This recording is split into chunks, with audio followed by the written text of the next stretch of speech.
So, where we left off is that we discussed that when you have multiple heat sources, a description of heat transfer coefficient becomes extremely challenging. That is, what is the reference temperature to use? For example, what we mean by heat transfer coefficient typically is that we take heat flux dissipated by some power source divided by the temperature driving force, which is temperature driving potential. In this case, typically the surface temperature minus some reference subtracted from some reference temperature. Choosing the appropriate reference temperature becomes the important task in such complex systems where there are multiple heat sources. One heat source is influencing the other heat source and so on. So, if you look at the slide here, there are multiple heat transfer coefficient definitions that is feasible based where you choose a reference temperature either based on the inlet temperature. For example, flow is coming from the left hand side and there are two heat sources and they are communicating with the airflow by conduction to the top surface by radiation, and because these heat sources are protruding into the duct, there will be recirculation zones in between, and these heat sources are typically placed much closer to each other in a PCB. And so what happens is, should we choose the inlet temperature of air as the reference temperature, or should we use the mixed mean? Inlet temperature makes sense for the first heat source, but then can it be used for the second heat source where already the air that is coming and convectively interacting with the second heat source is going to be already heated by the first heat source. So, should we be using based on mean temperature or inlet temperature or log mean temperature difference? And the third one or the fourth one is the so called adiabatic temperature.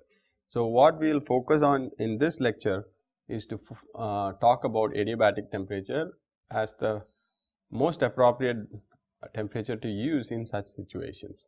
As an example, let's go to the definition of inlet temperature.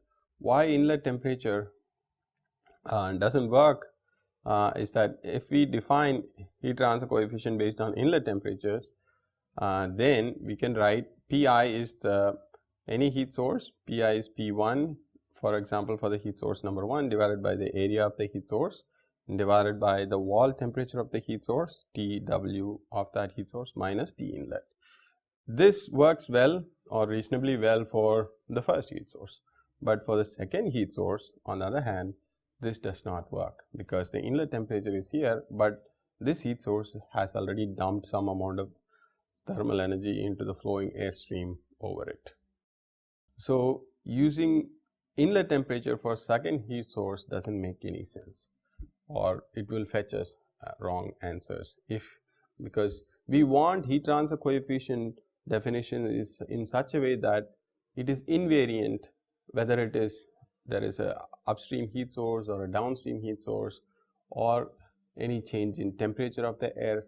So, we shouldn't have an influence of other characters or other parameters, and so we should always get heat transfer coefficient like we get in a flow through a pipe. In a fully developed flow through a pipe with constant heat flux, we always get 4.34 as the Nusselt number for the flow through a pipe. So, whether it is diameter of 2 millimeters or 10 millimeters or 30 millimeters, if it is a fully developed flow in a pipe and if it is laminar flow and incompressible, then we always get Nusselt number of 4.34 in a constant flux case. Similarly, we should always get the same heat transfer coefficient no matter what, whether we change power level, whether we change temperature, velocity, so on and so forth. So, that is the goal we have in that. And so, we move to the next possible definition, which is based on mean temperature. That is, the inlet temperature comes in, picks up some amount of heat, and then what we get at this junction is, if we do energy balance, that is Q equal to mCp delta T, then we have what we have is that what is the outlet temperature from the heat source number 1, that is the mean temperature. Can we use the mean temperature as a means of writing this heat transfer coefficient? That is the question in hand. If we even write it in that form, then what ends up happening is that the second, when the heat when air flows over the first heat source and comes and makes contact with the second heat source, there is no guarantee that for a mean temperature to work. Is that what it means is that the fluid is well mixed, but the heat sources are placed so close to each other that there is no room for air flow to mix well. That is, the top temperature will always be cold, the bottom temperature will always be hotter, so it will not mix. So using a mean temperature always fetches bad results, and we'll show that in the subsequent slides and subsequent discussions. So that is the second part of the discussion, which is the mean temperature based prescription of a heat transfer coefficient. For these cases, mean temperature doesn't have much value, because the airflow stream never mixes well before it contacts the next downstream heat source. So if the heat source was placed far apart, then the airflow, the hot temperature and cold temperature will mix as it flows across the duct. But since in the electronic systems, typically these heat sources are placed so close to each other that it never makes sense to use mean temperature, and we'll discuss this a little later.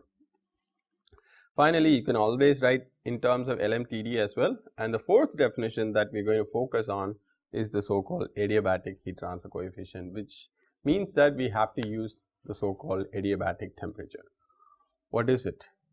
So if you look at adiabatic temperature, which is shown here, or it is adiabatic temperature always refers to now a wall temperature. It is not a fluid temperature anymore. If you notice inlet temperature, mean temperature, we always mean the fluid side of the part, and in adiabatic temperature what we mean as a reference temperature is its fluid, it's solid temperature, not the fluid temperature. For example, let's look at the same situation that we've been talking about, where inlet flow is coming in from the left hand side. There is source number 1 and source number 2, they're dissipating about P1 watts and P2 watts, and because of its dissipation, it has a surface temperature that is T wall 1 and T wall 2, and that is what is explained here. As air flows over it, the temperature of the air increases, the mean temperature of the air increases from its inlet temperature and slightly becomes flat because there is no more addition, and then again starts to increase. An adiabatic temperature is the temperature of the downstream heat source, that is the heat source number 2, when it is turned off, but the heat source number 1 is turned on. The temperature of the heat source that it attains because of the influence of the first heat source is the adiabatic temperature.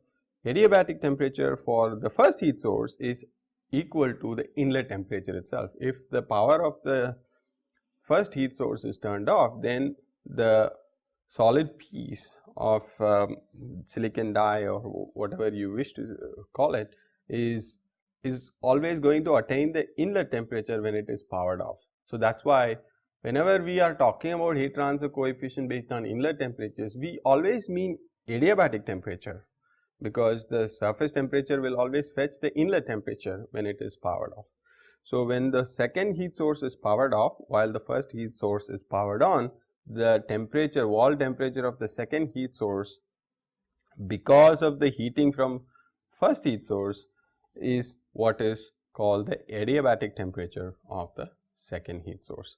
So when we write heat transfer coefficient for the second heat source, then we write in terms of what is called heat transfer coefficient is equal to the flux dissipated by power device number 2 divided by the temperature of the wall minus temperature of the adiabatic temperature of the same heat source. So it is not fluid temperature anymore, but it is the wall temperature that needs to be used to describe heat transfer. And what we'll do next is we'll show in slides through some simulations that how this can be obtained. And this adiabatic temperature is a very good invariant descriptor, and we'll show that the heat transfer coefficient stays constant, approximately constant in this case, and also we'll show some experimental data that we can where we see that describing heat transfer coefficient based on mean temperature will always give wrong results, and so on. So first order of business is going to the next slide, is that you see that there is a board here. This is a description of a board, PCB, and there is only one heat source that is placed. So you can see that this is the side view, this is the top view, and the heat source is flush on the PCB itself. You see this as a PCB board, and the heat source is placed. It is 2 centimeter by 2 centimeter heat source. It is placed at some distance from the inlet. Inlet of air comes from here, and it exits to the right. And you can see in the side view, inlet comes in at a uniform velocity, and it attains very quickly a fully developed length because of and this is typical in many of the electronics cooling situation, that especially because of turbulent levels, that the flow attains fully developedness in a very short duration or short length.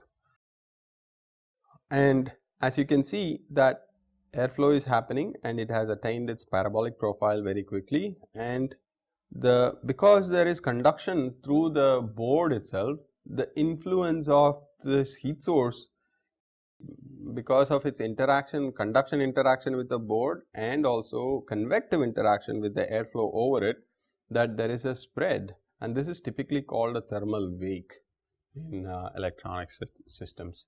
That the influence, this is the wake, like in a flow past a circular cylinder, there are wakes that are created, von Karman's vortex, that you may have heard from the previous modules, that when you have flow over a cylinder, there are always vortex shedding, and it is typically called a wake. And similarly here, because of the heat source, there is a wake effect, thermal wake effect in the board itself, in the PCB, and that's what is shown in the contours here. And you can see the maximum temperature of the heat source attained is about 56 degrees Celsius as an example, and this heat source is just dissipating about 0.5 watts. The wattage is low, but the size over which it is dissipating is quite high, quite small. So the flux is about 1250 watts per meter square. So with this, you can see that there is no silicon die here. In the next case, we'll explain what happens if you put some heat source and there is a heat spreader or a die on top of it, and that's what is shown here next. Only the side view is shown here, that there is a protruding object into the channel, and this object is silicon die, and that because just we are able to put a heat spreader on top of the heat source.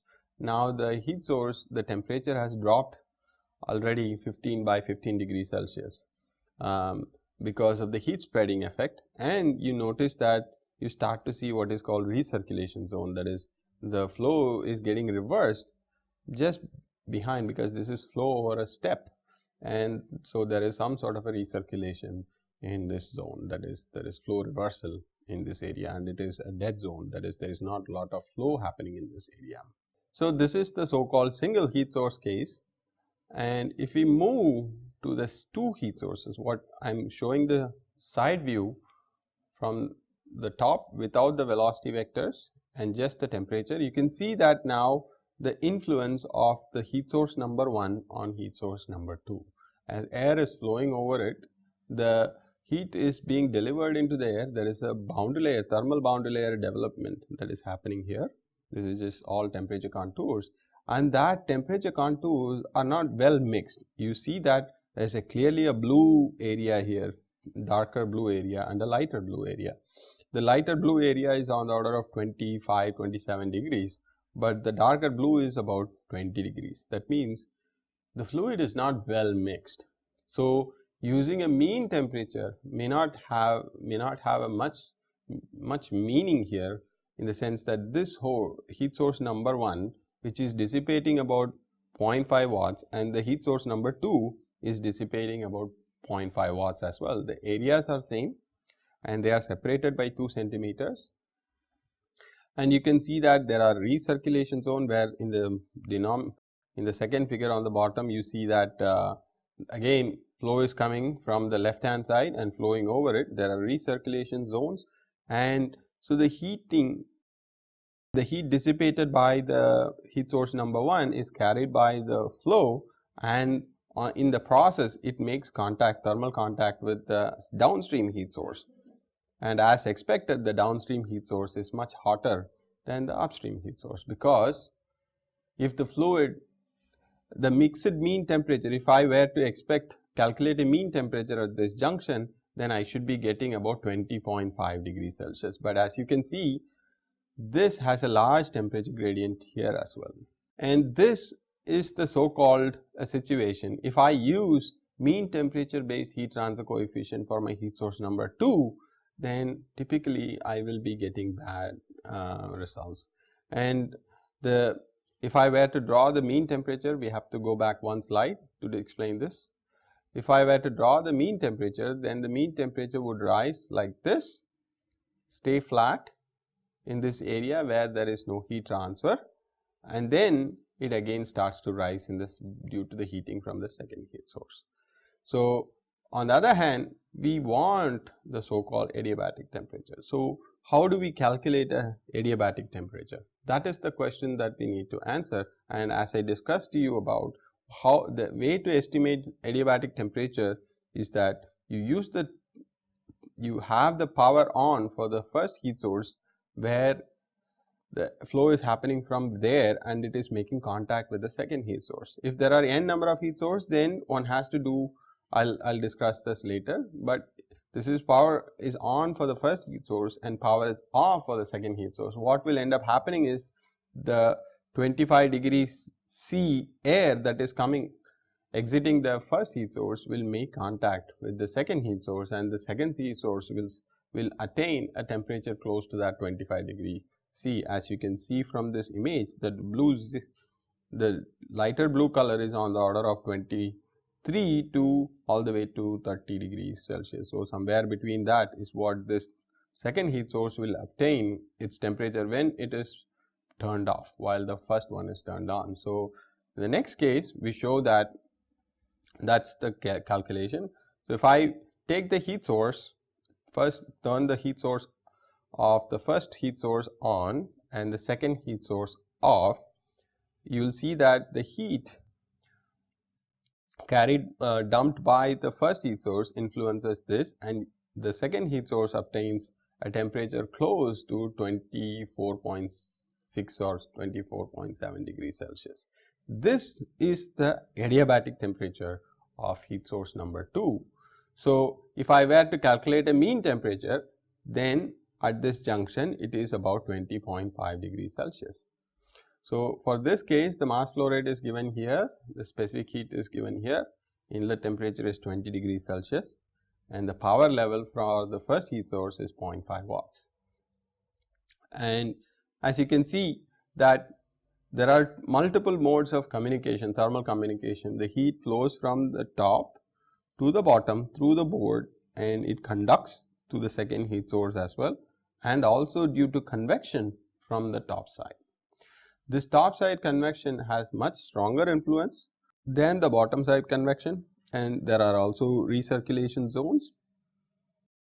So these recirculation zones, what it does is that the temperature, the heating from the first heat source gets trapped in it, and some amount of it is getting conducted back into this board, and then it conducts back into this heat source as well. So there are influences coming from the first heat source number 1 through the board as well as through the top side.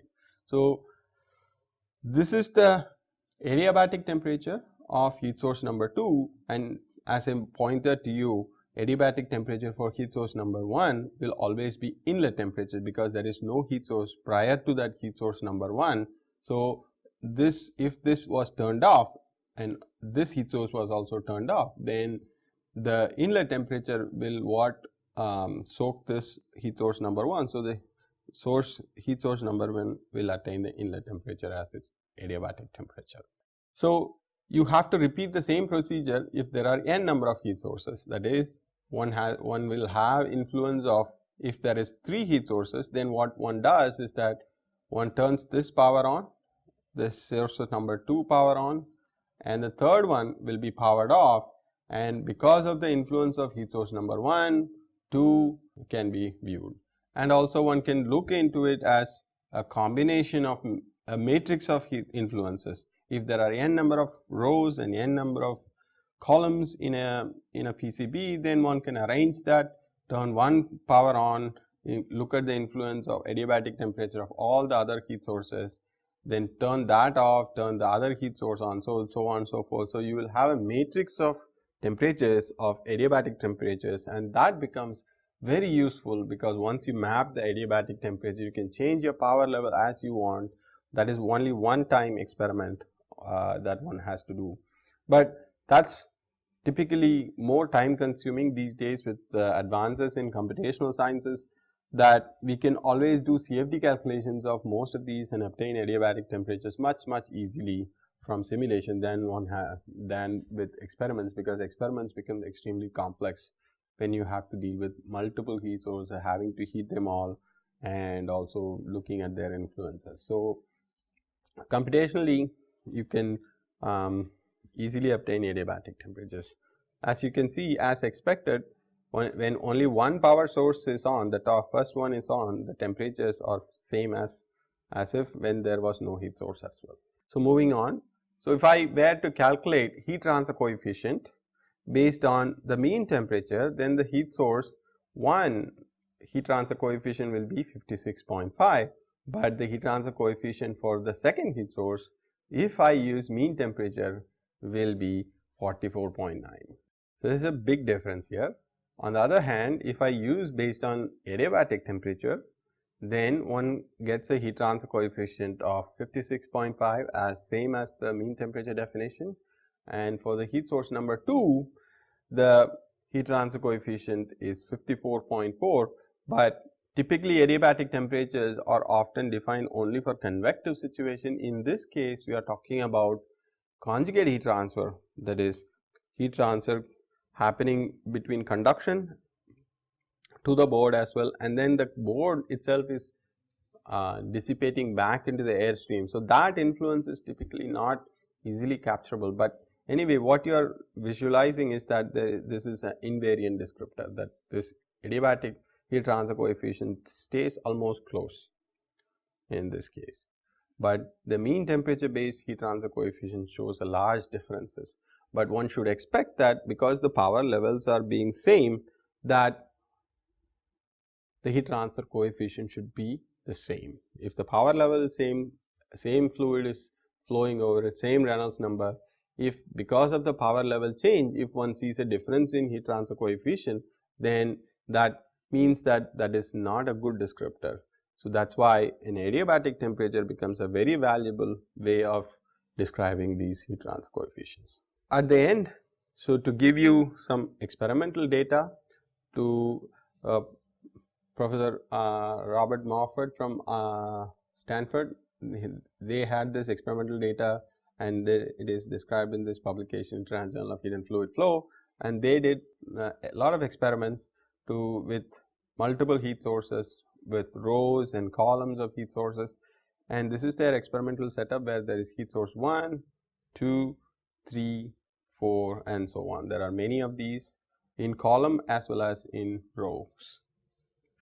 And what is plotted in this graph is that there is a heat transfer coefficient in the vertical axis, and the horizontal axis is the power level.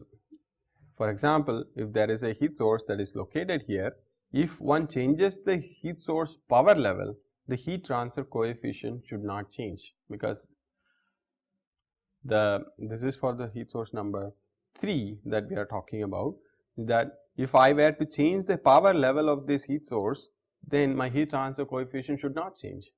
Then if it changes, then it is not a good descriptor.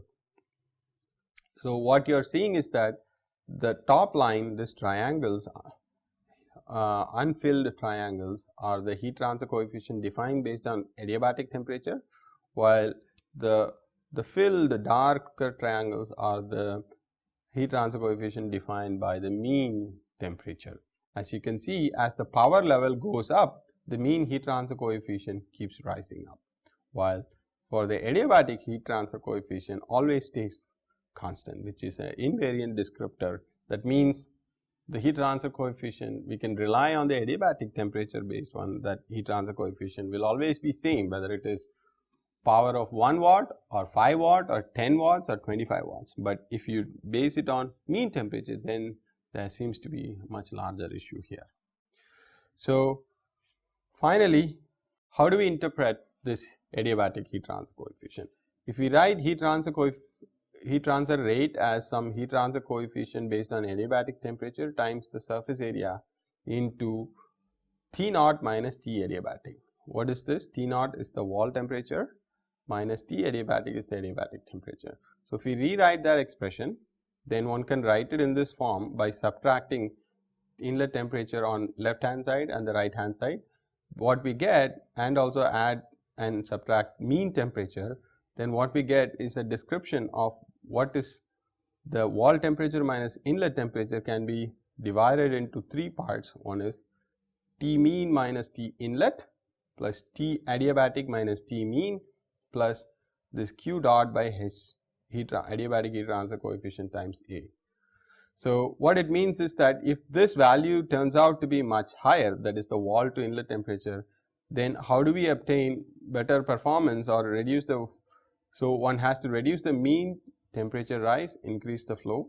That is, one has to, if I want to reduce Tm, this is the mean temperature after a heat source, and this is the mean temperature at the inlet of the heat source. So if I want to reduce this temperature difference, then I have to increase, because it is always equal to the mean temperature rise is equal to mCp delta T. So if I increase my mass flow rate, because specific heat is constant for air or whatever fluid it is, so if I increase my mass flow rate, the mean temperature rise will go down for a fixed power level.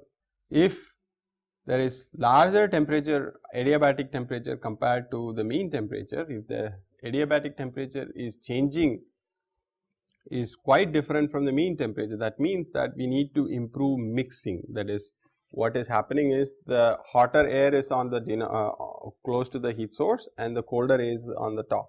So the colder air and the hotter air needs to mix, so that the adiabatic temperature becomes the temperature equal to the mean temperature itself. So the way we do it is introduce some sort of a mixer in between two heat sources to improve the mean to reduce the adiabatic temperature. In that way you can improve heat transfer. And the last quantity is the temperature rise only because of its own heating. So this adiabatic heat transfer coefficient can be improved by improving the turbulence intensity, doing other means of enhancement, heat transfer enhancements. That is beyond the scope of this lecture. So we can do that. Improving heat transfer coefficient can be obtained by many ways: vortex generators, increasing the turbulence intensity, studying vortices, and so on. So that is, so the adiabatic heat transfer coefficient gives lot of interesting ways to look at the same problem with different ideas. So with that we conclude